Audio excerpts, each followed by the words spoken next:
Учурдагы Төлөмүш Шокеев атындагы Кыргыз фильм улуттук киностудиясы 1941 жылы Фрунзе киностудиясы аталышына негизделген. Азыркы күндө бул жайда кыргыз элинин эсинде сакталып калган көптөгөн чыган режиссерлордун даректүү жана ошондой эле көркөм тасмалары орун алган. Кыргыз жергесинде биринчи жолу фильм 1927 жылы тартылган. Өзбек кино тарткан Жабык караба аттуу толук метраждуу тасмада алгачкы кыргыз актрисасы Айша Түмөнбаева башкы ролдо ойногон. Союздаш өлкөлөр биздин жерге өтө кызыгып, ал тууралуу документалдуу фильмдерди байма-бай тартып турушканы менен ата мекендик көркөм фильм жаралган эмес. 1941 жылы болсо алгачкы жолу Чапаев 13-чү Ленин октябрда деген фильмдердин кыргыз тилинде сүйлөтүшкөн. Кыргыз киносунун алгачкы карлыгачы 1955 жылы тартылган Салтанат тасмасы. Бул фильмди Мосфильм тартканына карабай, кыргыздын алгачкы киносу деп эсептелинет. Анткени биринчи жолу кыргыз актерлору өз жүзүн көрсөтүп, кино искусствосуна олуттуу кадам ташташкан. Ийгилик биринчи фильмден эле башталып, москвалыктар жылуу кабыл алышкан. Фильмдин ийгилигине чыган актерлор да салым кошушкан. Кыргыз киносунун корифейлери Бакен Кыдыкеева жана театр падышасы атка конгон Муратбек Рыскулов аталган тасмада роль жаратып, биринчи жолу көгүлтүр экранга чыгышкан. Ал эми чыган инсандар менен катар басып калганына сыймыктанган Чоро Думанаев алгачкы жолу көчө тасмасында аваздын ролун жараткан. Бешкен бирликтер, көрдүңөрбү?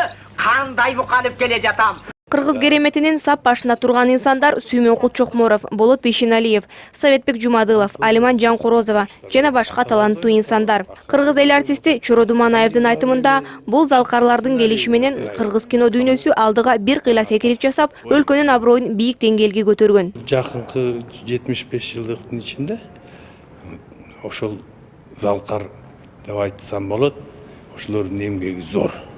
Кыргыз керемети деген атактуу наам эмес, бул даңктап келген да, анткени дүйнөгө таанытышты ошолор. Ошол режиссерлор тарткан кинолор дайыма байгелүү орундар дейлечү. Союздагы эле фестивалдарда эмес, чет мамлекеттеги фестивалдарда дагы байгелүү орундар дейлип келишти да.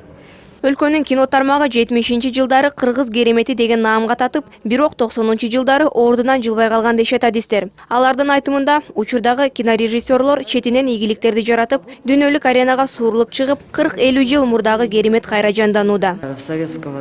Союз учурунда кайталангыс эмгектерди жараткан биздин кинорежиссерлорго, актерлорго теңдеш жок экени бул талашсыз. Төлөмүш Шокеев, Болот Шамшиев, Мелис Субукеев, Геннадий Базаровдун ысымдарын кимдер гана билбейт. Алар өз ишин мыкты билген инсандар. Бирок алар менен азыркы кино жаратуучуларды салыштырсак, ар бир муундун өзгөчөлүгү бар.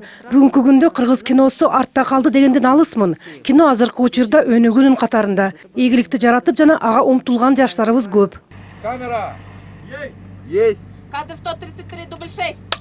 Бүгүнкү күндө көптөгөн эл аралык фестивалдарга катышып, ийгилик жараткан тасмалардын саны арбын. Мындай жетишкендиктер бул тармактын келечегинен жакшы кабар берет дешет. Кыргыз киносунун 75 жылдыгына арналган майрамдык иш-чара Бишкекте 17 ноябрда өтөт. Кайыр Жайлообекова, Урмат Үсенов, НТС.